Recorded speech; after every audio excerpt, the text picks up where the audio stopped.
All right. Mic check. Everything's sounding pristine right now. All right. I am Lonegeveity, part of the New Old Heads Network, part of the New Old Heads podcast, bringingdowntheband.com founder, music producer, creative in general. Call myself a creative connoisseur because I just do too much in the creative realm to hit myself at one specific thing. Who I have with me tonight is O.D.D.I.T.Y, hailing from Indianapolis, Indiana. I believe. Are you from Indianapolis, Indiana? Is that where you grew up? Yep, born and raised. Okay. So we're going to talk tonight about, a little bit about, O.D.D.I.T.Y's past and what got him to the point that he's at today. He just dropped a new project called Impaired Vision. You mentioned that you grew up in Indianapolis. I like to ask this question just because I'm not sure. I met you a few years ago. I'm not sure where I met you at. Sometimes I'm not sure how old people are. And so I like to ask just so I can gauge ranges of questions and ask and stuff. So where are you at in your age range? What is your age range? Who am I talking to here? Early 90s, baby. I'm going to just leave it at that. Early 90s. Okay. Early 90s, baby. All right. So I was born in 83. So I grew up in the 90s. So got a little bit of difference, but not too much. So what was it like growing up in Indianapolis in the 90s?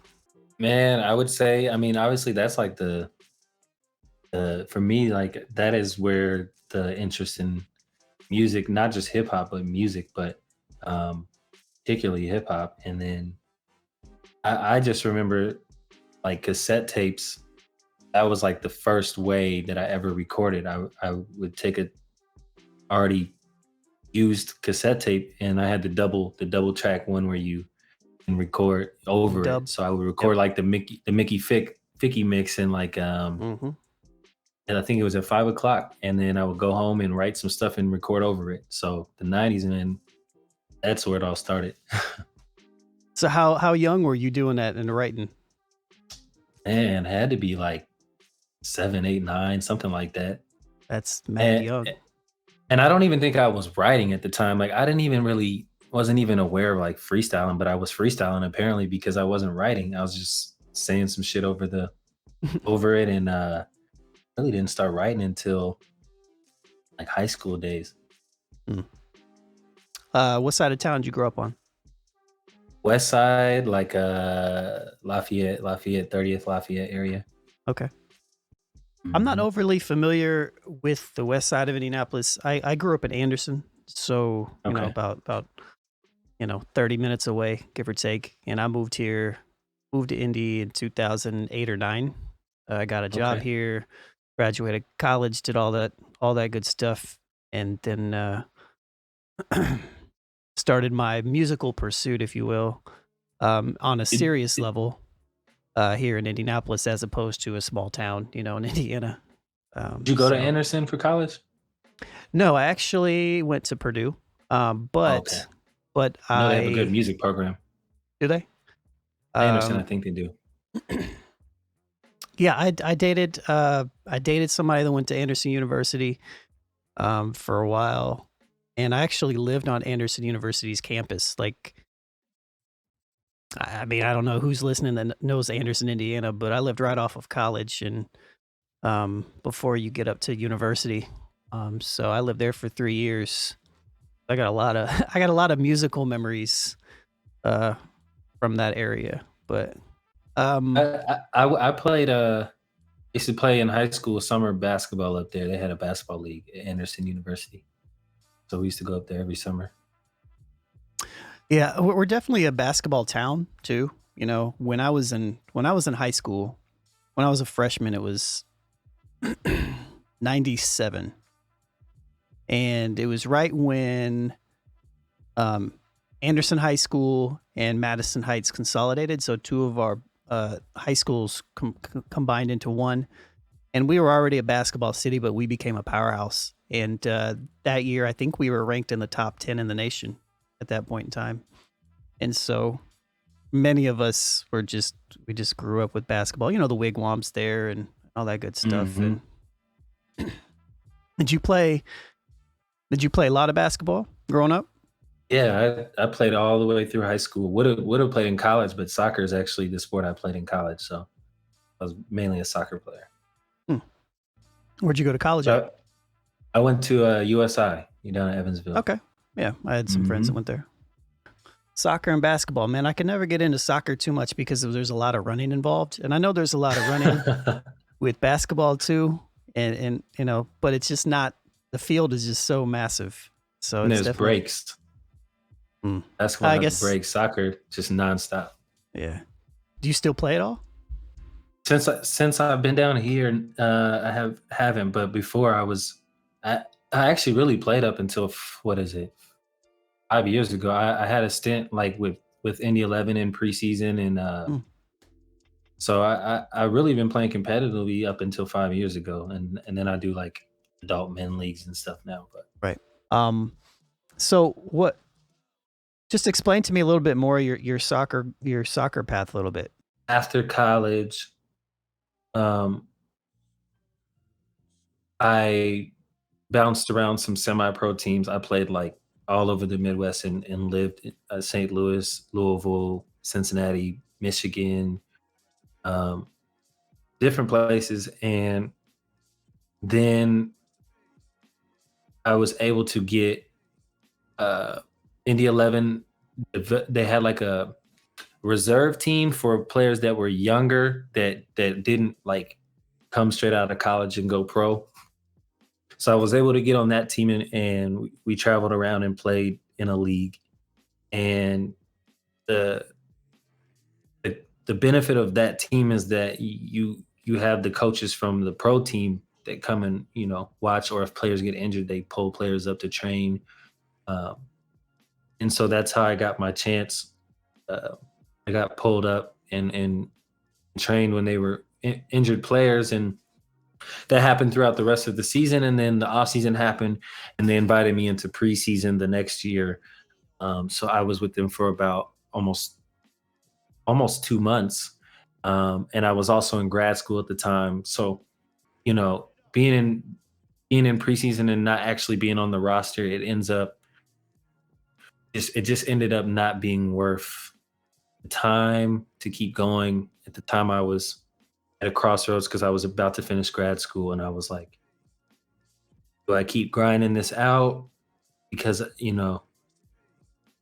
there's a ceiling when you're not the MLS level, of what you're gonna make. And I was like, I want to keep grinding this out, or should I start a career? And I chose to start a career. Um, I'm happy with the decision. I mean, I played for 25, 26 years. Right.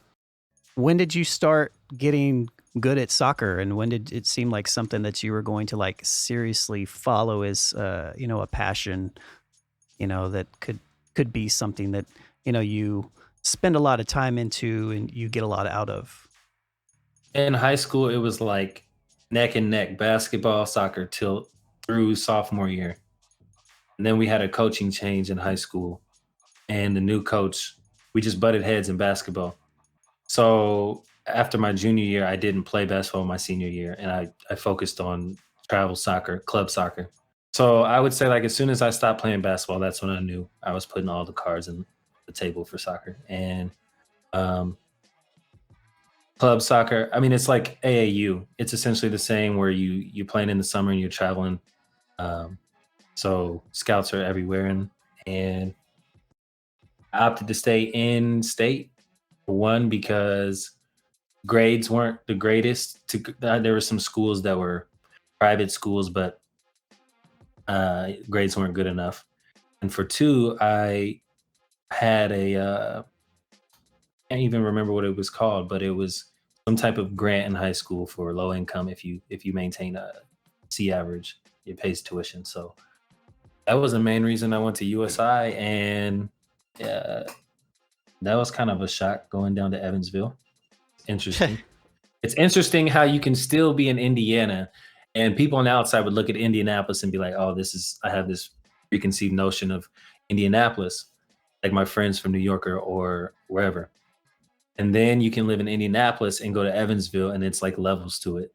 Yeah. Interesting. Well, it's even more so. and there's different pockets like that throughout the state as well, right? Because in the northwest corner of any Indiana, nobody even up there pays any attention to Indiana. It's just Chicago, you know. Yep. So, and that's where my dad lived up there for a very long time. So, yeah, it's just the dynamics, and like you said, down south of Indiana, down south of, like, realistically, I The mean, south side of Indianapolis.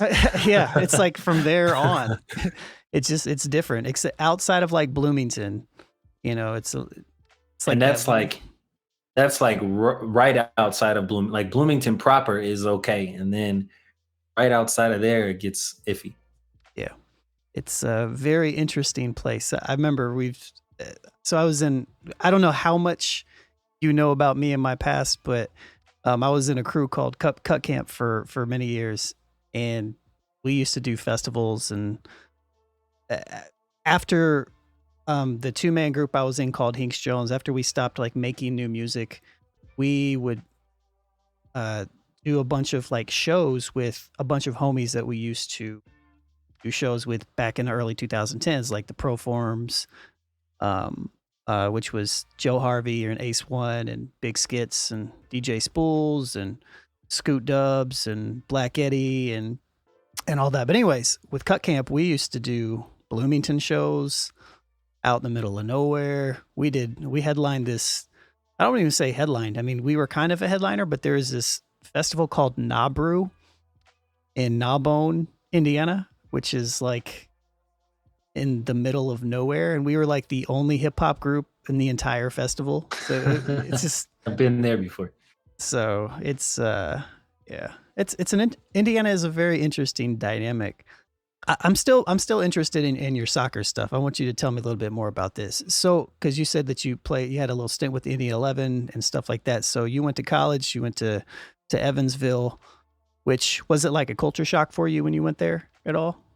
I wouldn't say that in terms of. I would say I guess the culture shock more so with, like, I obviously Indianapolis is predominantly white, so that wasn't it. It was more so the type of people. It was like tri-state, Kentucky, Illinois, Indiana, and all these small town people. Mm. And like I said, it's weird because someone from New York would look at Indianapolis like a small town, but when you live in Indianapolis your whole life, it's I mean, it's the biggest, I mean, the closest city thing, that you're going to experience. So then when you go somewhere smaller, and then all of these people are coming from towns with one stoplight, smaller than Anderson. I mean, Anderson is at least 40 minutes, 30, 40 minutes drive to the city. It's a medium-sized city. It's not, right. We're not tiny. And plus too, I think, and I've experienced this as well. I mean, I talk about this stuff all the time, but there's a different type of white person from the smaller towns to the smaller cities to the, it's just the demographics change.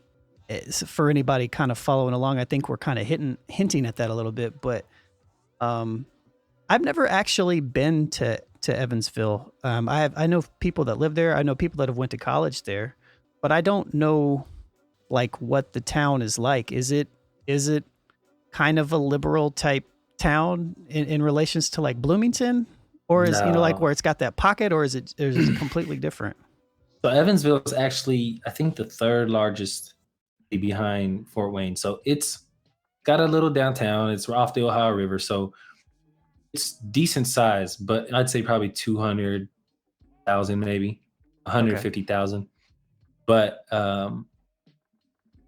it has two colleges: University of Evansville, which is private school, yeah. And USI, which is University of Southern Indiana, which is the public school. But USI is a commuter campus, so a lot of the people that go there are within an hour radius of this. They drive to campus.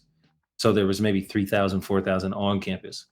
I would definitely say it's far from liberal, and I'm glad that I did not go there during these last 4 years. Just put it like that. So I told you I went to Purdue, but I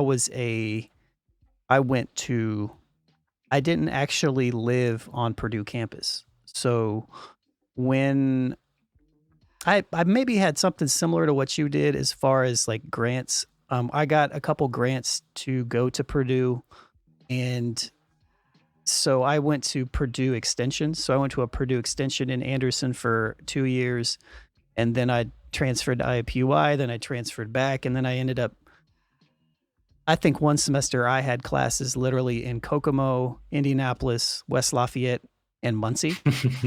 And I lived in Anderson. So, and I worked in Indianapolis. I still remember that was probably the most busy I've ever been in my life, just from driving. I say all that to say that I understand the different type of student that would go to a site school as opposed to somebody that like lives on campus. And it is a completely different thing because I'm going to class with people that are 12 years, 15 years older than me that live in, you know, small towns. They have a different set of values, I guess, if you will, a lot of times. A lot of my professors were even like people that had regular jobs. It was just kind of an interesting type of dynamic. But I'm guessing that you actually lived there. I'm guessing you didn't commute to Evansville. That'd be kind of silly. I lived on campus, and it was cool. I mean, I think it's about 12,000 student body total. So I mean, it was a good college experience. It wasn't an IU, but it's what I needed. So right, good. So did you get like a scholarship to play soccer there? So, yep. So whatever the grant didn't cover, soccer covered everything else. So that's great. I was on full scholarship, so I'm blessed. What'd you go to school for? Man, if I tell, my mom would tell you that I went to play soccer. That's what she would tell you. I went to play soccer, but the artist in me at the time, actually, I drew a lot more before I started doing music. So I decided to do graphic design. I was going to do illustration, but I realized that there were so many other elements besides just drawing that I like to do. So I have a degree in graphic design. How often do you use your degree now? So after school, after graduating, soccer was all that was on my mind, so I didn't use it once. And then when I was playing soccer, post college, so like minor league type of basically, I decided to go back and get my master's in physical education and coaching. So now I have a master's in that, and currently I'm a PE teacher. Awesome. Do you like it? It's I like it for what it is. Obviously, you know, if I had the choice, it would be career based around arts, music, creative stuff. So I'm working towards that, but I like it. And I'm middle school and high school. So I used to be elementary when I was back in Indy, and that was cool too for different reasons. But they're so needy at the age. Yeah, when I was in college, I went to school full time, but because I went to site schools, I mean, I worked all through college, and I actually ended up I found a great job at an elementary school, and I taught in, well, I didn't teach. I was an assistant of sorts. They called us para-educators for different levels of special education. So for 2 years, I was one-on-one with the child that had autism, and then I ended up doing a variety of different jobs in the elementary school. It was like K through 4, I think, is kind of the age range that I was in. But I enjoyed it a lot. And I would work in the summers as like a counselor for like a summer program, you know, in the city of Anderson and stuff like that, with like middle school kids. And the difference between like third graders and middle school kids is like I wanted to fight some of the middle school kids. Yeah. So, but they talk crazy, man. It's an interesting age, you know, because it's in between, you know, it's like right in the beginning of growing up, you know, and being your own person. So what is physical education like through COVID? High school, I have like an entire grade out there with me, and I do boys, and then there's a girls teacher. So we have it's a smaller charter school, but it's probably combined boys and girls. So like 6th grade would be like 70, 80 kids.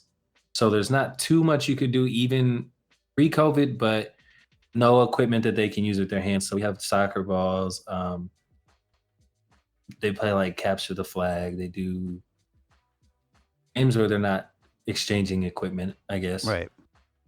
Is that why you moved to Jacksonville? That's where you said you live now, right? Was it for teaching or was it for something else? It was just a mutual decision that my girlfriend and I made. She's from Miami, and her family's split between Miami and South Carolina, and she was not messing with the cold when she lived. I met her in Indy, so she had been there for 3 years, and she was just not digging the cold. Right. And I was really ready for a change of scenery, so it just worked out perfectly. So Wow.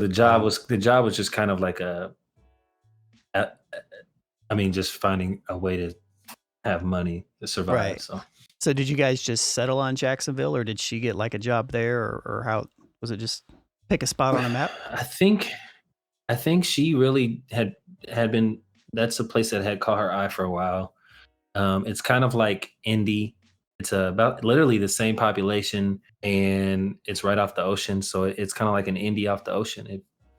So Okay. it was a good medium. You know, we thought Miami, but it's expensive and Mm. super busy.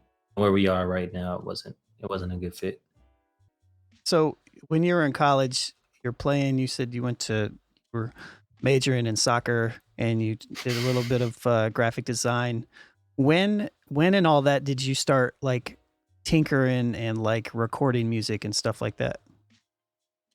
I mean, I think from the day I stepped on campus, I didn't drink until I was 21, and not even to be like that person. I'll make the connection later when we talk about it, but it stems from just a fears I had and stuff I'd seen. I just didn't want to dabble in that. So I really, other than soccer, it was soccer in school, and I didn't really go to parties. And if I did, I was like a DD, but I didn't enjoy it. So I didn't go to Right. parties too much.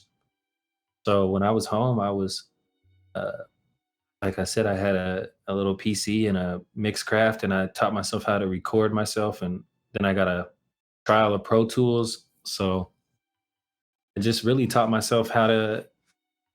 I spent college, those 4 years developing I wouldn't say it's my sound now, but it was like who I was gonna be as an artist, the type of style. Mm. I listened to a lot of Childish Gambino and Kid Cudi were those were huge at the time. When Was were you, if you don't mind me asking, when were you in college? When were you a freshman in college? '09. Oh, nine. Okay, so that's kind of what I was guessing based upon, uh, especially the artist you mentioned there. So Hmm. I would record. I think one time I recorded a mixtape that was like 30 songs, put it on a CD. I was just passing them out for free. And there's some people that hit me up now that they see that I'm still doing it, and they're like, "I have that CD still," and I'm like, "That's crazy. I don't even want to hear that shit." But Mm. No, I don't think anybody wants to hear the early stuff. Like I have like some. I still have my early recordings, and that stuff is trash, trash. So I was actually a rapper before I was a producer. Like I started rapping in high school. Well, I say I was rapping. I started writing in high school. I didn't rap. You know what I mean? And then once I graduated, I was in band for years. I played trumpet. And I didn't want to play trumpet anymore when I got out of band, when I graduated. And then I had a close friend that had this program called Acid Music. And I was like, oh, that sounds cool. I can make music and I don't have to like play a trumpet. You know what I mean? And then Mhm. that's when I started making beats, you know? And so, um, yeah, that's crazy. So Pro Tools. Did you work with any producers way back then, or was it just kind of like jacking beats or trying to make some stuff yourself? Or Man, at that time, I was so clueless about anything that was out there. I was jacking YouTube beats, man. I was searching. I'm sure a lot of people did it, but you search the artists like Childish Gambino type type beats, beat, J. Cole type beats. type beats? Yeah, I'm glad that phase is over, but me too. honestly, I appreciate it though because no one just starts writing, and I mean, writing is different. Like you said, you wrote before you rap, and so did I. Writing is different because you don't really have a sound. It's your voice, but you don't know what it sounds like. It's not There's tangible. no cadence or So, anything. yeah, so I think naturally we gravitate towards those type of beats of artists we like because we we want to sound like them, or we don't have any reference, so we're like we don't know what else to do but to try to sound like them. Mm. And I'm actually kind of thankful because it helped mold my style. You know, I look back and I'm things that I when I write a verse or something, I'm like, man, like that was that little piece or that little cadence or that way I did that was from this artist or this artist, and I don't even realize it now because I've absorbed so much. Right. Yeah, it's the same with me. And I realized throughout the years, like, it wasn't even like an intention of like trying to bite. It was just like, ooh, I like what that person's doing. Hmm. Let me see if I can try to make my own version of that in my own way. Who are some of your like growing up? Who are some of your favorite? Did you listen to hip hop growing up? Yeah, yeah. I man, I would say hip hop, whatever was mainstream, and then R&B is a huge thing for me too because I don't know. I've tried to develop a style that like is a hybrid of both, where I can like teeter in and out of singing back into rapping. So, Boys to Men, like early 2000s R&B was is really my pocket, and then like in the 90s, like obviously what was on the radio, like Biggie, Tupac. Uh, I liked Wu Tang. I like as you get later in the 90s, early 2000s, Talib Kweli. I listened to it all really. I just that era was not what inspired me to make music. It was just what got my love. Like it started my love for music. Sure. But the early 2000s, like 2005 to 2010 was what wanted me made me want to write it. As a writer and lyricist, who would you say is probably one of your biggest influences as far as style wise, and or at least when you started, maybe not now, but like when you Right. started, like who did you look at like, ooh, this person is different? Um so I'm not even gonna try to front. When I was in high school, I listened to the bullshit. I listened to Soldier Boy. I listened to all of that. I still appreciated and listened to Lupe, and there was things, but as I got in college and I got away from that stuff and I became developed my own style and I was exposed to things. And then I also think it was a combination of like YouTube becoming more prominent, so you're exposed, and then there was like Pandora. It wasn't just radio. Yeah. J. Cole popped up. J. Cole was definitely the first big influence. Um, the things he was talking about were relatable. Childish Gambino came out a little bit later. Artists like that, Kid Cudi, for me uh, as a black young man at the time, it was refreshing to see that there was subject matter that wasn't just this; it could be that, because that was more relatable. And honestly, I think that's more so what made me want to write. Like I did music, I did the bullshit music. I tried to make club hits, and everyone tries to do that at the time, but that wasn't what I wanted to do. And then I would say like Childish Gambino came out with that album Camp, I think in 2010, 2011. And that, man, after that I was like, I don't know if I'm gonna be serious, but I wanna do something like that. That shit was dope. We're like a product of what we're exposed to, you know what I mean, in Hmm. general. And when I was a kid, we had MTV and TRL and stuff like that. And then the internet happened, and LimeWire happened, and then like Hmm. message boards happened, and like all this underground music happened. And it was like, whoa. I remember a time in like 2003 or 4 or 5 where that was my time of all of a sudden what you kind of described. That's when I was like, oh, look at all these artists that I didn't even know of that are like doing stuff similar to the what I actually like, not what I'm like presented. And then Hmm. I found that rabbit hole and was able to find the artists that I really was able to gravitate towards, that I guess made me feel like I had a place, like my taste had a place in a way that I Hmm. just didn't know existed before. And I wonder if that's, it'll never, I was going to say something, but it'll never be the same because of how technology is now. But because now everything's at everybody's fingertips at any given Instantly. moment. But you know, back in those days, you would download an album and somebody would sneak in some of their own music into something, Yep. and or you know, and so like, oh, what's this? This is like before even the blog era was like a thing. Yeah, I remember that era. That's right around when I started bringing down the band. Was in 2009, 2010.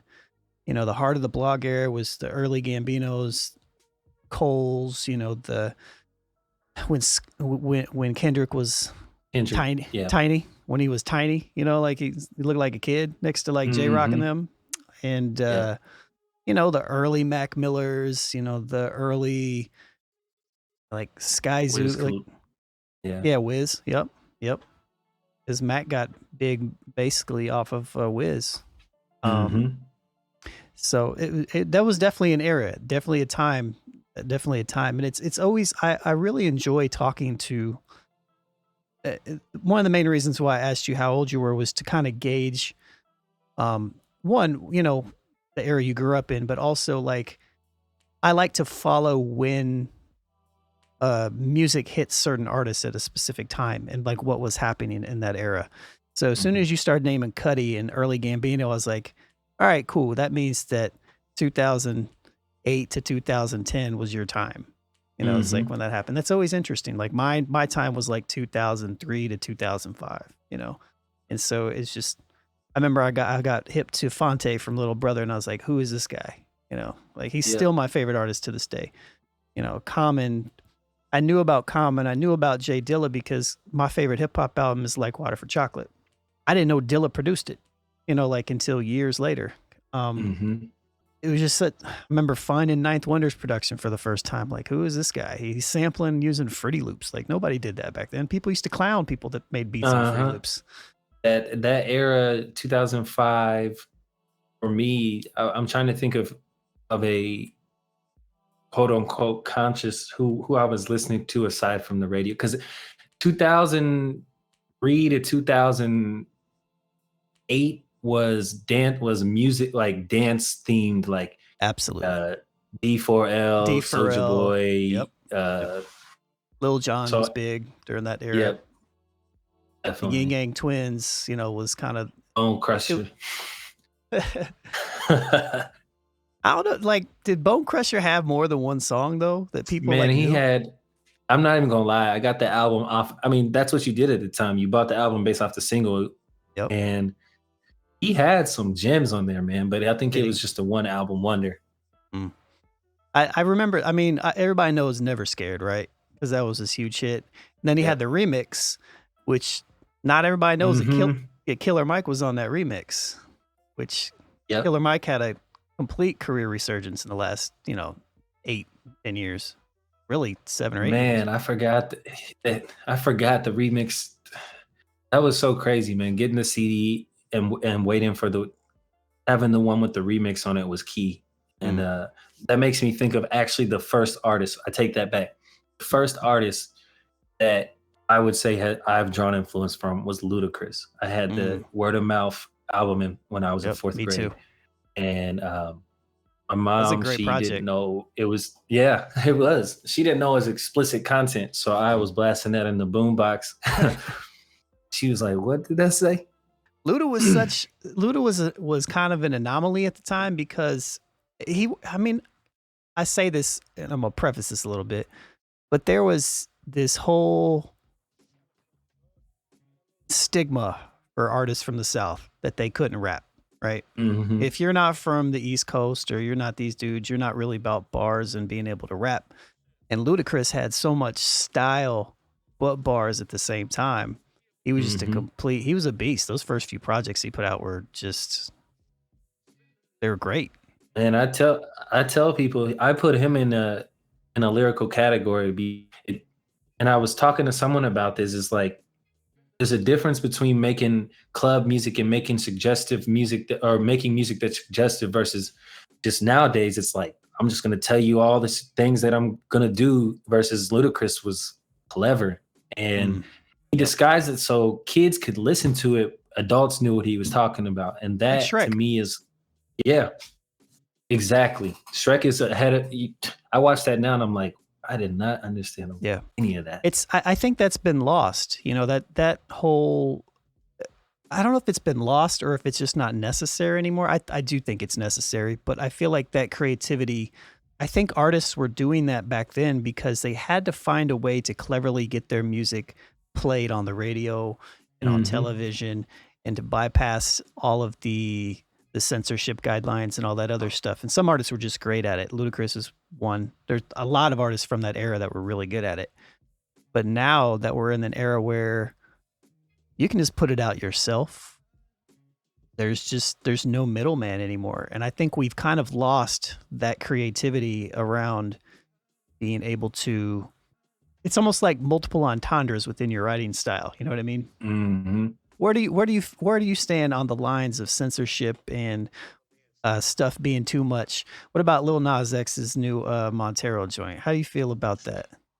That doesn't bother me at all because I think that the uproar is based upon a whole different reason. I think that it's based upon his sexuality more than, I agree. because no one's saying anything with someone like 6ix9ine, or I mean, hell, 3 6 Mafia's name, 3 6 Mafia, and Bone Thugs and Harmony, and Tech 9, and Right. there's a lot of people who who have suggestive, satanic, suggestive things, and I think really he was just kind of like speaking to hypocrisy on that. Yeah, I kind of agree. I agree with you there. I don't.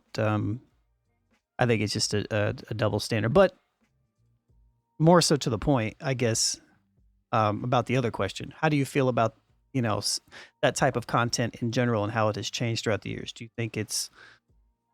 I guess I don't. My have whole a thing is, question. I as a creative, I would never in favor of censoring. Like, or you can censor, but I'm never in favor of like saying you can't do this. I just wish, because we are creatives, that people would be creative, and it's gotten so blunt in the last 5 years where, like a song like WAP, I have no issue with it because people are quick to come at it, but then forget about the BET uncut stuff. Right. And it's more so like you can have the video, whatever, but the language, because kids, you can't control what they watch, but you can say things in a way that's clever, like a Ludacris, or like someone nowadays would be like Big Sean. To me is like the evolution of Ludacris. Like say things suggestively, creatively, and they still have the same meaning, but kids, they won't realize it for some years until they get older. And I think you need to maintain some innocence. It's a good point. I do feel like that's lost. I don't know if, I don't know the reality of that actually being something that's ever going to like legitimately be a thing again, or better, or most likely worse. But I agree with you. I mean, I think it could go back to that. I just think someone has to be like, I've thought about it myself, but I don't make that type of music. But I've thought about it like, if I was to make a radio song, I could do that. I could do that shit so cleverly, but that's not like me. I don't like to make, I don't talk about that subject matter. It would Right. take someone who wants to be, who's clever, but wants to talk about that stuff. And like I said, I think Big Sean is the closest thing I've seen to Ludacris. Like people reap on him about his lyricism. I still put him as a lyricist. He's just like that bridge. He's trying to dabble in both. He always reminded me of Fabulous as far as like Yes. where he stand, because he's a talented MC.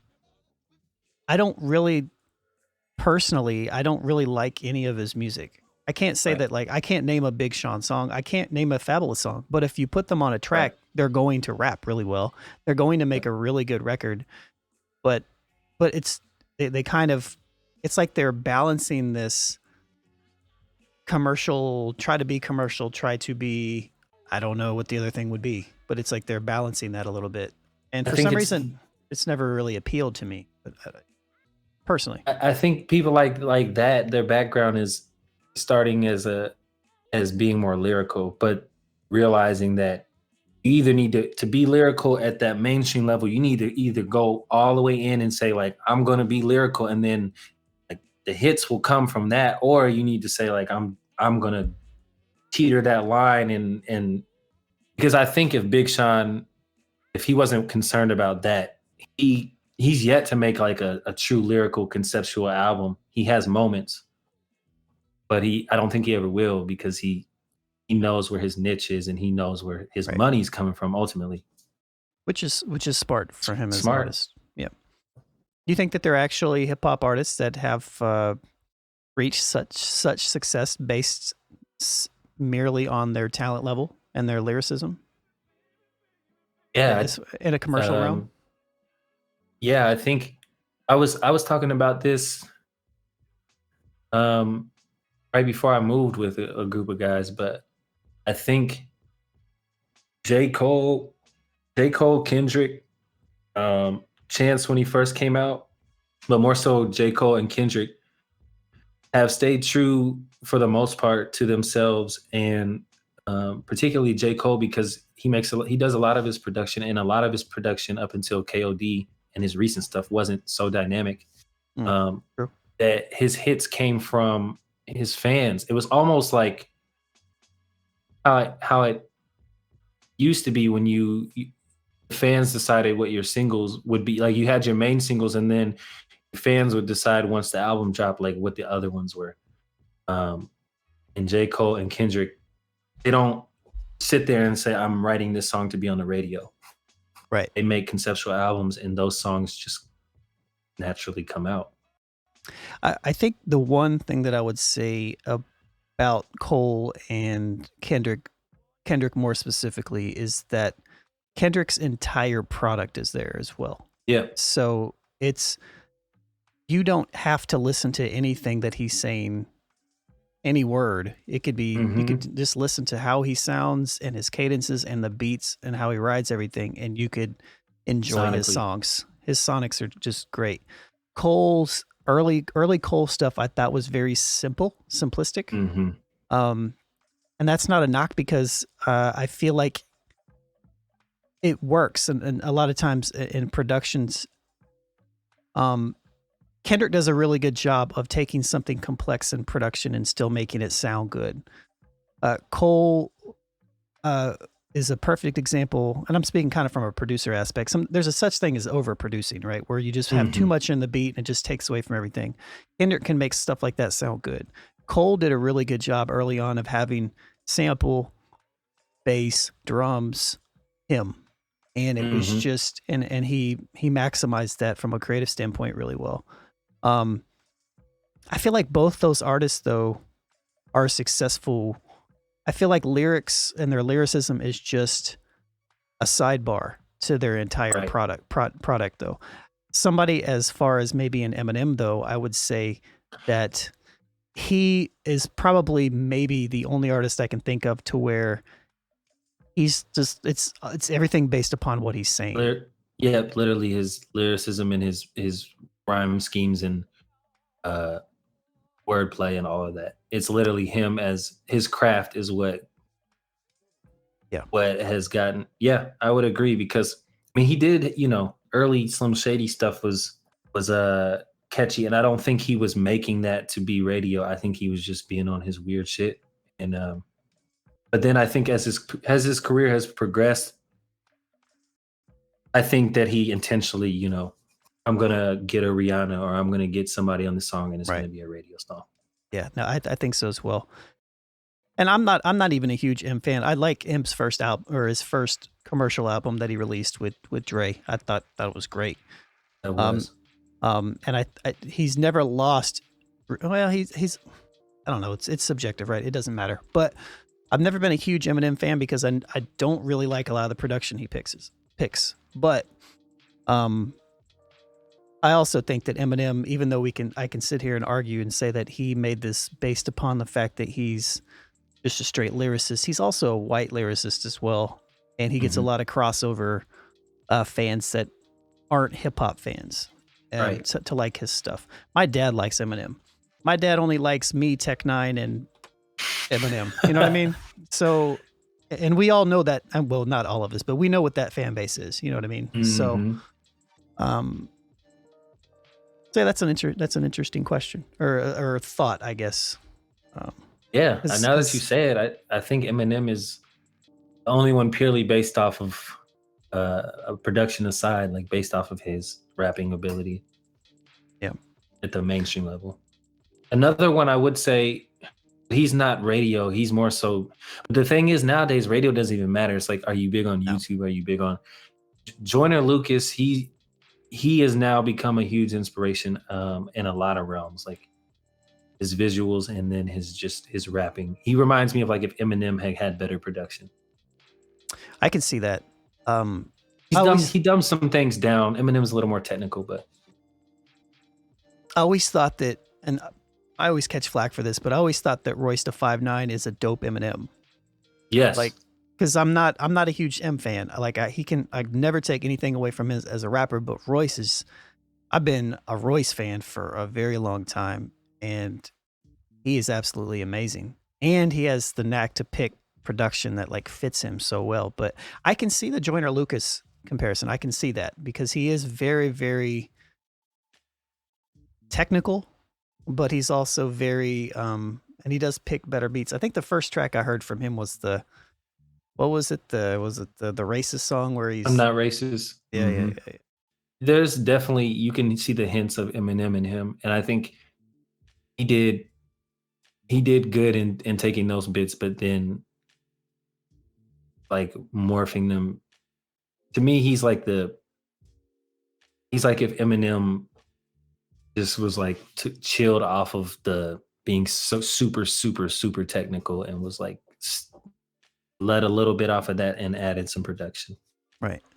How has the you started being more prevalent in art, or let's say rapping and put when did you actually start like legitimately seriously putting music out?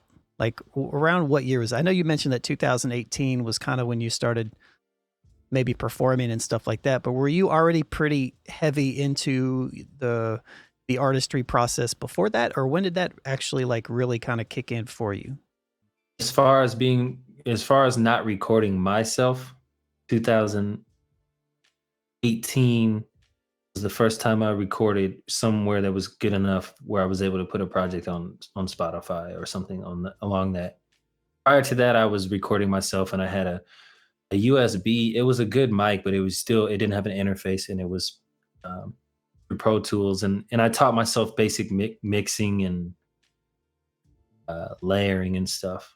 Right. So 2018, April 2018 was when my first, Okay. I would say, first album dropped. How has and I guess this is still relevant even if your first kind of more serious project came out in 2018. How has the past 4 years under like a Trump presidency, how has that impacted the way that you create, or does it, or has it had it at all? I think that the topics that his time in office presented like were there, and they were things that I have definitely written about. Um, but last 4 years just put them at the forefront where it was an every day this dude is saying something. Every day there's a headline. Every day there's this, and it was almost to the point where it was like it was stressful. It was stressful to the point where I had to write about it because I was tired of seeing the stuff on social media. I was tired of seeing the news. I was tired of hearing people's opinions on it. So me, when that happens, I'm just going to write about it. Do you go into okay, so you just finished a project, right? Um, I'm guessing you're going to promote this project for a while, but who knows? Maybe Mhm, you're already working on something in the background. You already have some idea. Do mhm. you come up with a conceptual idea for a project, or do you make songs and then kind of create and just kind of pick from whatever you're making at the time? I think that process has evolved because I would say my first true album, which it wasn't recorded professionally, but it was my last year of college. I wrote. I started by writing a song, and it was loosely conceptual. And I've gotten better at. I'll take a notebook, a whole notebook. Like actually, I have one right here. Like this one, I'll take a whole one and on the first page I will do a brainstorming page where I have themes, topics, song titles, like possible song titles, possible album titles, just to get the juices flowing. And you know, as I hear production and stuff, like I don't go into a beat saying I'm going to write this topic to that beat. I get a collection of beats, and uh, based on this brainstorming and stuff, like the ideas are flowing, and then if something catches on that beat, I go with it. But I try to have a concept in mind. How did you go into creating this project? Did you already have like something that you knew that you wanted to kind of touch on, or was it more so something that evolved into being what it is?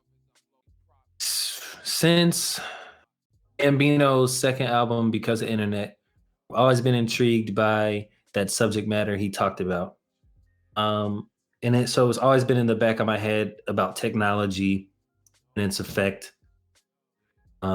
And I obviously didn't want to talk about the internet because he did that. So it was circumstantial with COVID and being stuck in the house. And I had just moved down here, and as a teacher, I had 9 weeks off. So we were getting settled into our apartment. We had two walk-in closets. One of them I turned into a studio, and I would sit in there and write, and within like 4 days of moving, I had developed the concept of like, all we sit here and we're on Netflix, all we do is scroll. That's all there is to do. We can't go out. There's nothing open. And then it got me thinking about not just phones, but television and how that's evolved, and like my experience as a kid with television and technology and the influences that come from there, and what they tell you as a black kid into a black adolescent into a black adult, um, how you're portrayed, and like what things are important. So it was kind of a circumstantial how it came about. We can jump back and forth a little bit, but talk a little bit about the video that you just put out. Yeah, the cycle, that song, that's actually I'm actually and now that I think about it, it's crazy that the production for that song is what it is, because it's the only production on the album that is, you could say, like circa 90s style. And it came about really because I knew like all of my projects are loosely, if not fully, experiences from my life. So I knew it was a topic I wanted to talk about, but the topic essentially is just um, my father passed away on the first of 2000, January 1st of 2020. So we moved in June. So it was about 6 months after. I had, I was I I really didn't want to rush the record. I wanted to come to me, and so I was scrolling on Facebook because I was trying to write, and I had no inspiration to write about anything. And this guy, he had made a post ironically about no one was using his beats. No, like, and I scrolled right past it because I'm like, if no one's using your beats, why would I want to use your beats? Right. But something told me, because I was just in a rut, I couldn't write. I messaged him. He sent me some stuff that had samples, and I was like, man, I can't do the sample stuff anymore. Um, like, do you make your own samples? And he was like, no, I use records and stuff. And I was like, how about if I send you some vocal stems? So I sent him about 7 or 10 vocal stems. And so the sounds you hear in there are the samples are actually my vocals chopped and slowed down. So um, he sent that back to me. I wrote those verses. It was almost like I blanked out because I've never written something so conceptual so fast. Um, and I sent it back to him, and then he kind of restructured the beat a little bit to make it sound better.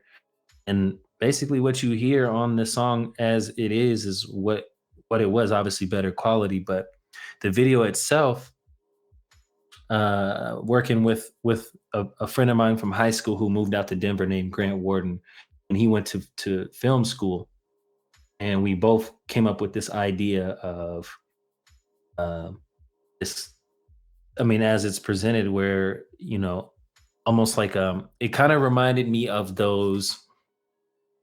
What are they?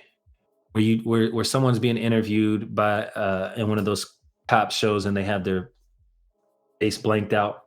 Mm. So we kind of combined that with like a play, how you have people coming in with the background people moving props and stuff. And we it took us a whole day to film it. There was 20 crew members. Everyone had a job. Um, it, each take was about 13 minutes because we slowed the song down to a fourth of the speed. So I was lip singing a fourth of the speed, and then Right. everything else was happening not full speed, but a little bit slower. So it was interesting. Then if you fuck up, start all Right. the way back over. Yeah. Talk a little bit about the conceptual idea behind it. I guess I didn't mention, but my father passed away of drug abuse. So after dealing with that my whole life, and so it's really layered. It's really layered, and I might be missing some of them because every time I watch it, I'm like, oh, I forgot to put that in there. But it's layered in terms of uh, I represent myself, but I also represent him. So it's kind of like the wear and tear that drug abuse has on the person doing it physically, and then those around them mentally. So it can be, you can watch it as it being me, or you can watch it as it being my father, or whoever else you could plug into that. Um, we inserted a plant in the back. That was actually Grant's idea. And a lot of people still to this day don't notice it, or they tell me later and they're like, I didn't realize that the plant slowly deteriorates too. um, this this brings me back to what I was saying in college. I didn't drink until I was 21. For one, I was on soccer scholarship, and I was on full scholarship, and coming from where I came from, I didn't take it for granted because that was my only chance to get an education. But two, I was just really scared of doing any type of substance, because I just had seen what a certain substance had done to my father, and I was just kind of like deterred from that. So there's all these influences that come into the video, like beer cans, cigarettes, weed, the crack pipe, all of these things. These hands come in, and it's kind of like me focusing, trying to stay away from that. So I guess I don't know. There's lots of layers to it. You see the makeup being put on, so there's kind of like the symbolism of uh, where I am in music and where I want to be. So it's kind of like the Hollywood. You have the Hollywood makeup. You're on a set. Right. Then there's a symbolism of like that's representing the wear and tear on your face. So I don't know, man. I don't know what you thought about it, but I was, when we saw the final take, man, it was emotional, but it was a good emotional. Yeah, it was a good video. I could definitely tell that you put a lot into it. Not only the song itself, but also the visual and just the representation. Along with it, I could tell that it was something personal to you. Even as you're like explaining it now, I personally gravitate towards art that is personal to the artist, and I think a Right. lot of us do.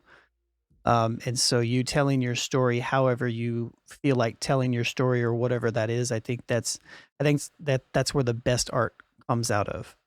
Um, and that was definitely one of the best tracks that I've heard from you, was that one specifically. Was this song hard to make and to release? And do you think that you have in that sense? Well, let me just stop there and not give you like 19 questions, but was it, you know what I mean? um, I think I've always been someone who's pretty open.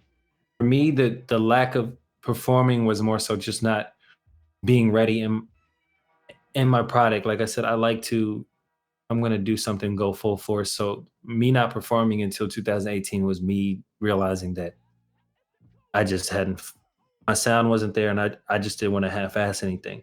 Once that was taken care of, I came out. I mean, I came out the gate, open mics, personal songs. I mean, everything I make is for the most part personal. So, um, answer your question, I think the, putting that song out there wasn't an issue because it was a closure for me. It was closure, and it was something that I needed to do, and I I really didn't care what anyone thought of the visual of the song because that was one of those. I think there's always one on every album that you just want to put out regardless.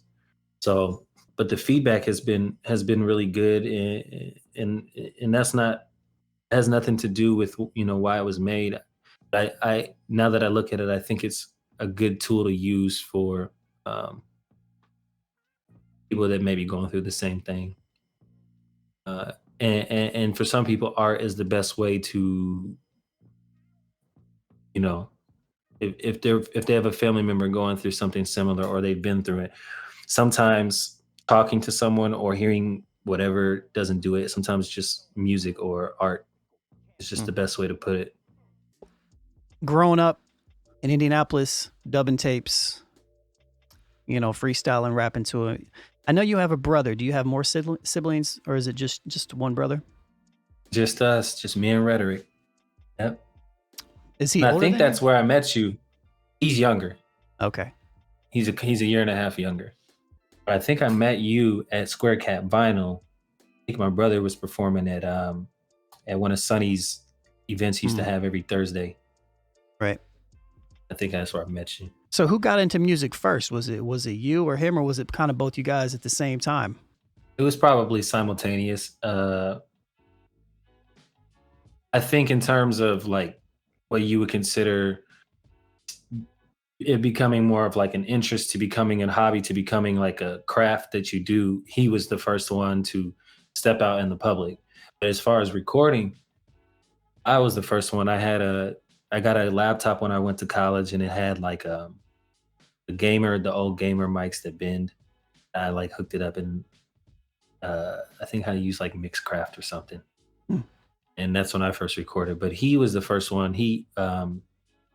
And I think he was on Treese, the second Treese. So that's when I first watched him perform. And then I was in grad school and I was doing a lot of things, soccer. I didn't have the time, so I wrote. But after all that ended, I was like, man, he's doing this. Like, I need to do it too. Like, I can do this. So that's Hmm. when I hit up the open mics. Got you. Which open mics did you go to? At the time, I was living in the Fountain Square downtown, like Fletcher Place area. So I just I gravitated towards like Square Cap Vinyl, that piece Hmm. at the Central Library. I guess at the time it was in Fletcher Place. What else? There was another one too. I can't remember. Oh, the White Rabbit had the had one too every Wednesday. So you're relatively new as far as being a performer and all this stuff as well. Then. Like that's what I try to differentiate like performance wise. I'm newer. Writing and recording. I've been doing that for 12 years now. So Why do you um, think? Why did you hold off on performing? Did you just not see it as something that was overly necessary, or something that you just weren't interested in, or? I'm a person that like if I have something that I'm doing, I put my all into it. So at the time it was soccer. Um, it's like it's always been in the background of like a stress release, whether I was writing poetry or just recording songs that never saw the light of day. But soccer ended, and it was like that was 20 whatever years of my life I had dedicated, and it had an empty void, and music had always been in the background, and it just naturally came to the forefront, I think. Hmm. How often have you worked with your brother on music? So I had the mic. So when I would come back from college, I would have all this stuff recorded, and when I was back on Christmas breaks or whatever, we would record together. So we have so many songs that have never ever seen the light of day together, but he was actually on my first album in 2018. So I think almost every album except one. So the Impaired Vision is the fourth one I've released. So three of the four he has he's featured on. And then we have an EP actually. So we have a full EP together. But we push each other, and he to me, I've been vocal in person on social media, wherever, but to me, he is the best lyricist in not just in indie, but one of the best I think out there. He pushes me. He pushes me a lot, and he's super talented. Yeah. Speaking of Eminem, like proteges. I think I saw this in the other interview that you were doing, and something about like the letters, and you have periods after your O.D.I.T.Y or O.D.I.T.Y. I can't spell O.D.D.I.T.Y. Your brother have that too? No, his is just okay. He spells it with a YK instead of an IC. I knew that much, but you were saying that you really just like the way that Oddity looks with the periods in it, right? Yeah, it in college it was generated from the Wu-Tang generator, so it was phonetic oddity. I was like, nah, man, that's too underground. I'm boxing myself in already. Phonetic oddity, like. So then it was just oddity with a capital O, and lowercase D.D.I.T.Y. And I was like, man, that just looks really bland on the page. And being a graphic designer, like visually aesthetic, like pleasing is. So I capitalized it, and I just put periods in. I don't know why. I was just doodling. I think I was in class, and I was just like drew some periods, and I was like, that looks cool. I mean, it's been 10 years. I've kept the same thing. It's one of those things, just as my like as a writer, anytime that I see somebody spell something that's got periods after it and they don't put the period after the last letter, it like bothers the hell out of me. And so I was definitely going to ask you about why that is, but now that I know that it's more so aesthetics than anything, it makes sense. It bothers me when people have it because it doesn't balance. There's not one at the beginning. There should be one at the end. Right. This is like a question like, so are you for the Oxford comma or are you against the Oxford comma? Right? Do you make beats too? I tried back in the day, but I just no, I don't. I've tried, and I'd much rather just work with someone who has put the time in life lyrically, and we can form something together. So you talked a little bit about the producer that worked on this specific song, the cycle. Was this the same producer that you worked on a majority of your project with? No, this was his sole track. His name is he goes by Mike Bland, and he's an indie native. Okay. He's the only indie native I had, but 10 out of the 13 songs were by Sensei Wu, who is a producer out of Memphis area. And my manager also manages him. So we just collaborate a lot. And he actually, I made a post about it earlier this week, but he actually produced a song for Rod Wave that went platinum. So he has a couple gold and platinum credits to his name. And his production is something that prior to working with him, I would have never, ever tried to do, but it's kind of helped me evolve. So this was one of the. Did you guys primarily work on the? Sorry if I missed this, but did you guys primarily kind of work on this together, or was it more of a like him send you tracks and you kind of pick, or was it? It was a combination of both, because I started writing this album when I first moved to Florida, and he had a big drive of beats that I went through and to get started and get the juices flowing. And then once I figured out like this is the concept, these are the type of vibes I want to have throughout it. I would send him references, or I would we just collaborated back and forth. I mean, it was pretty mutual. So, um, and that's the first time I've done that. Usually, it was prior to that. I was just get the beat. Don't even know the producer, but and you could tell it's a lot. It's a lot more cohesive to do it that way, working back and forth. And I had never done that. Do you, when you work in the future on stuff, have you thought about how you're going to attack projects like that? Do you think, I mean, I don't know if it's too close since you just put out a new project, but No, no, uh, no. I'm always writing, always writing. I think had it not been for COVID, this album may have. I mean, it inevitably would have been different, because we had planned to go to the studio in Nashville for a weekend and just me and Woo and just work on some stuff. So I'm looking forward to things clearing up to actually be able to do something like that because I've never done something like that, and I'm excited to see what type of evolution that would entail. hmm. What's something that you've learned from,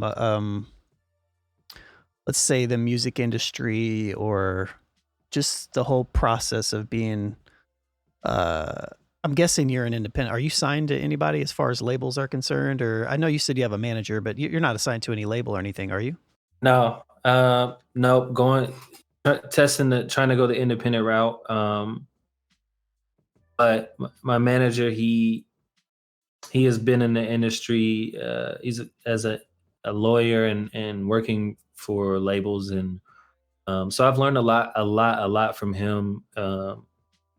Royalties and all of the business end of it, but also the you know the music end of it too. Um, and the most awesome part about it is that um, he still sees a way that I can just be myself and be successful without trying to mimic, or follow a lane. And he believes that it can be successful. So for me, that's what I was most nervous about. Was I, I started doing music for a reason, and I didn't want to change that reason. What's the reason? That makes sense. It's always just been a self like a stress release, like a diary or a journal or a time an audio time capsule of everything. And it's cool to go back to the songs that I never even released because I remember those moments. And like any song, any music you listen to, there's your sensories and stuff. There's memories attached to that. um so now I just capture them. Each album is a memory or a time, and regardless of, if this is as far as I go, this is why I'm doing it. And if it goes better than that, if it gets bigger than that, I just want to be, like, that's what keeps me grounded, is knowing why I do it. How did you link up with your manager? How did you make the decision to say, hey, maybe a manager is a good thing to do?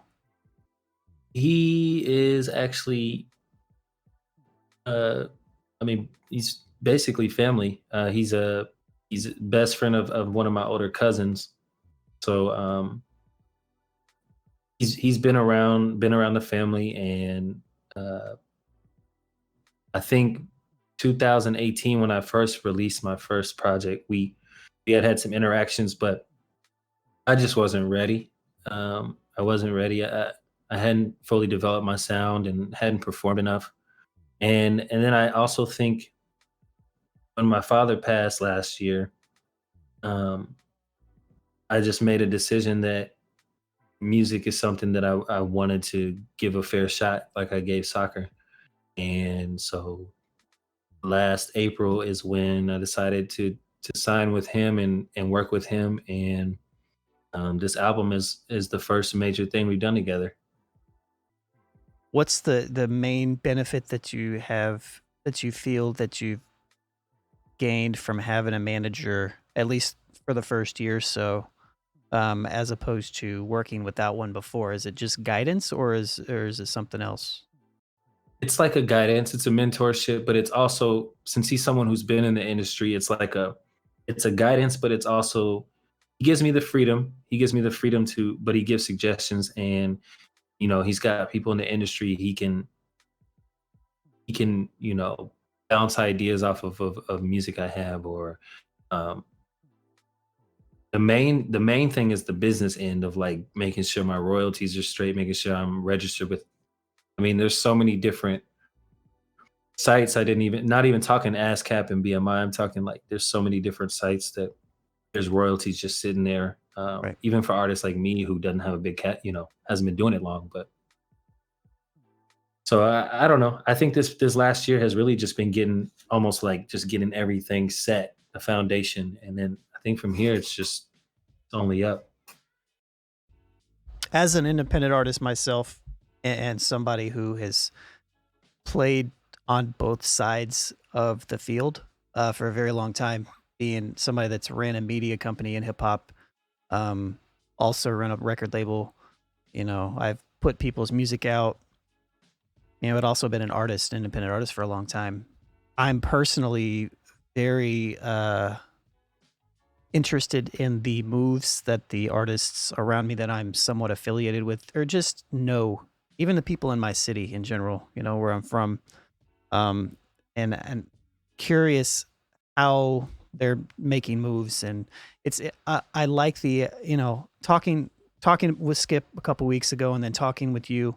Um, it's you guys are attacking this from a completely different way than my generation was, at least from the people around here. And if you're watching this and you were already doing that, great for you. That's not what I don't want to piss anybody off, but like we were very much like, just do a bunch of stuff and think about it later. Mhm. And it's so much better to kind of go into things with an understanding and the guidance, I guess, have the people around you that can help you, lose out on, or miss the headaches that you're going to run into, especially with the music industry, and understand these things. And even even though I'm still making music to this day, I've personally found that my role is as a creative in this city, and just in hip hop in general, is one of the benefits that I definitely bring is an understanding and knowledge of not only how these worlds collide, but also, I just lost an entire train of thought. I hate it when that happens, but Me too. but I feel like I feel like my role has changed throughout the years.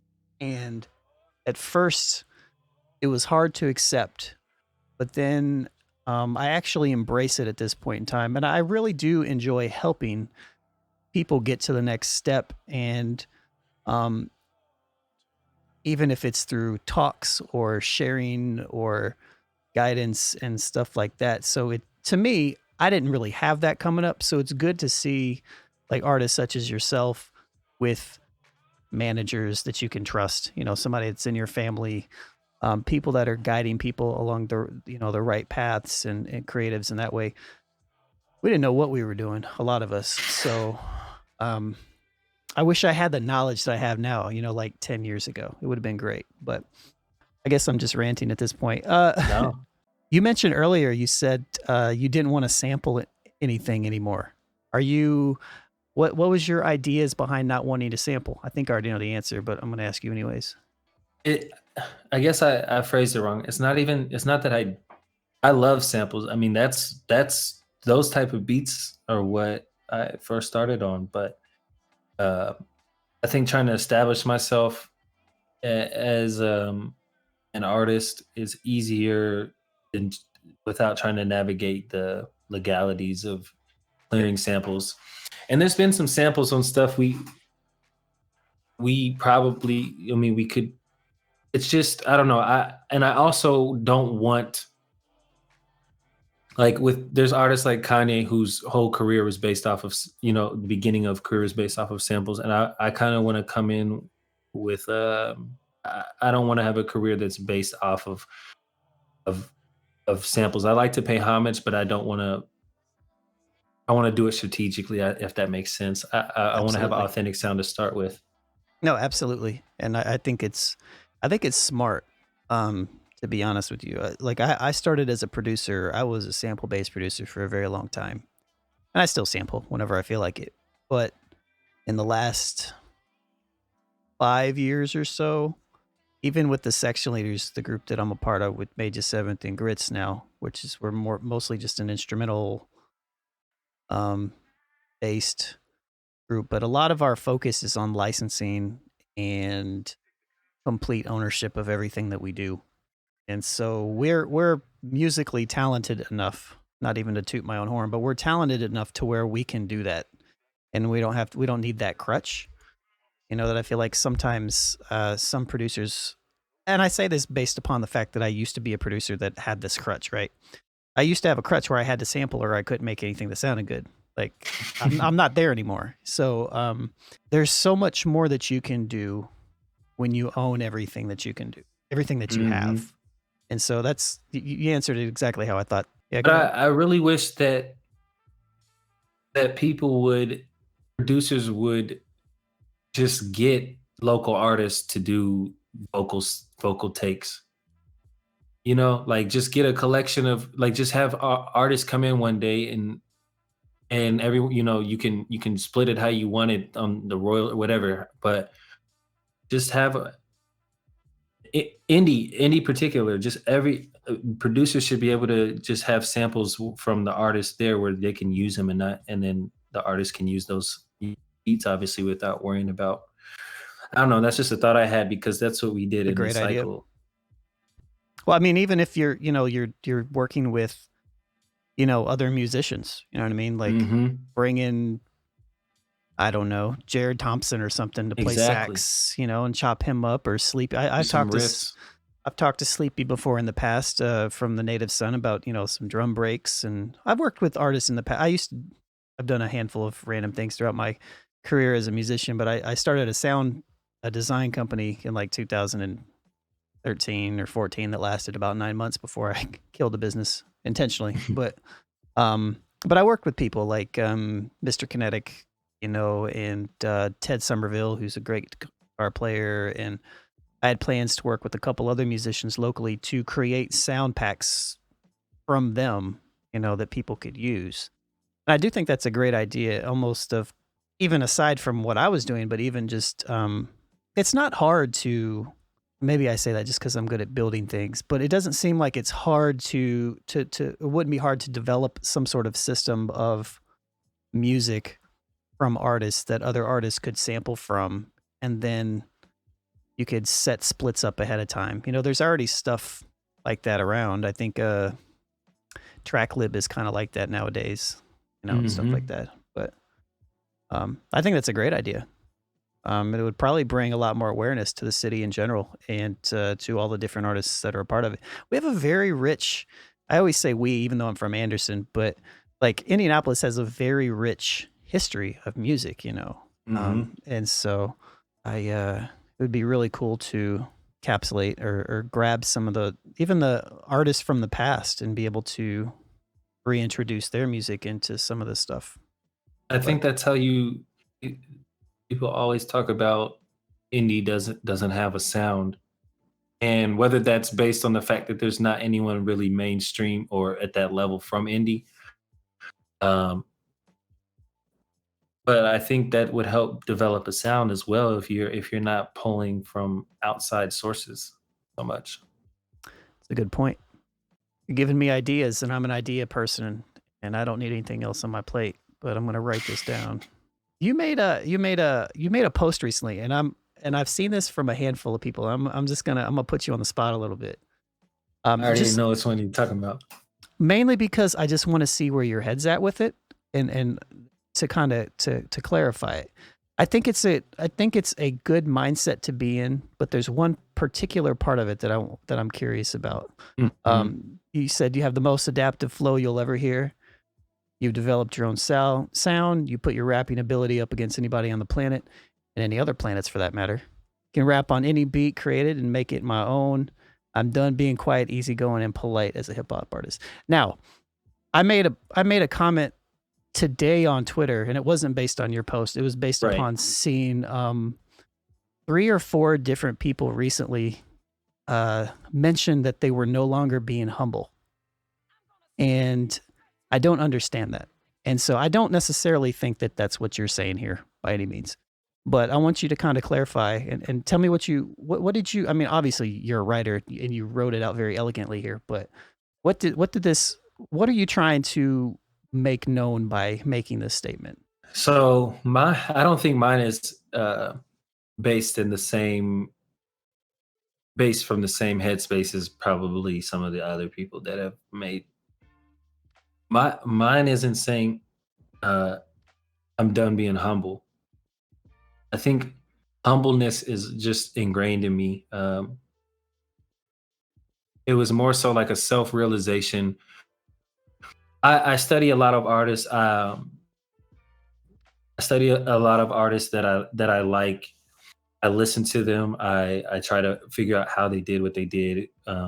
How I can maybe add things I like into my style. So it was more so after listening to these artists, realizing that I'm not only am I not that far off, I'm right there with them. So it's like a self-talk to myself of like, man, you don't have to like be that open mic oddity anymore. That's like just trying to get your feet wet and uh, you know, not step on any toes. You can be humble without stepping on toes, and you can be aggressive. You can be good at your craft without stepping on toes, and without being so, I guess, politically, correct within hip hop. Mm-hmm. And I've teetered that line because I think I'm just a genuinely like humble and like laid back and caring person. And it wasn't meant to be like no ill intent, but it was just like I'm good at what I do, and I need to start realizing that more because I think it's going to push me to be even better. Mm-hmm. Right. No, I didn't take any ill intent from that at all. I was just curious, where your head was at with it. But I have seen a handful of people in and out of music say, "I'm not going to be humble anymore." Like, what does that even mean? Like, I don't even understand that. Yeah, that's different. I don't know how people worded it. Like you said, I'm very like strategic with especially on social media, because I'm aware of how it can be misconstrued. So Sure. I'm pretty strategic. Well, it's good. I feel like it's great that you have come into a realization where you feel like you don't have to be quote unquote, like the open mic oddity anymore. Because maybe it's because I've never seen you as such, but I've never seen you as that type of artist anyways, right? Mhm. Obviously, you know your path a lot better than I do. But I do think that the self-confidence, if you're going to put anything out into the world and it's going to be your own, you have to have a certain level of confidence in what you're doing, and you have to believe yourself, and you have to like Right. really believe yourself. Right. And what I took from yours specifically here was that, like, oh, I can do this as good as anybody else in my own lane. This is who I am. So Mhm. I didn't mean to necessarily throw you into the lane of all that everybody else. No, that's a good one though. I like it because I like to clarify, and I'm glad that I put it out there. People read it, so it's good to talk about it sometimes. Yeah, I appreciate you sitting here on the internet and talking with me about all this stuff. It's good to get to know you a little bit better. I feel like in the space of hip hop in Indianapolis, I know a lot of people and a lot of people know me, but I don't know a lot of people, Mhm. especially nowadays. So it's definitely good to, even if it's virtually, to talk to you about this stuff and to get to know you better. I definitely appreciate that. What is something, and I kind of asked this a little bit in a different way earlier, but what is something that you've taken from your musical process in the last in the last project you've done? What is something that you can apply, something that you've learned into the next project that you're doing? So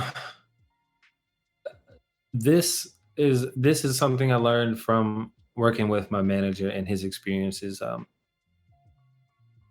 And I think I've learned this on my own just from album to album, but like the beginning albums was just whatever I wrote and recorded was on the album, as long as it fit into the theme. And I didn't think about like rewriting it. It was whatever came out. Um, and now what I've learned through this process is sometimes you can write a song on a beat and it's the subject matter you want and it's a good song, but is it a great song? Could you do that concept better on another beat? Would it be portrayed? Would it have a better effect? Would people feel it more if it was done on another beat?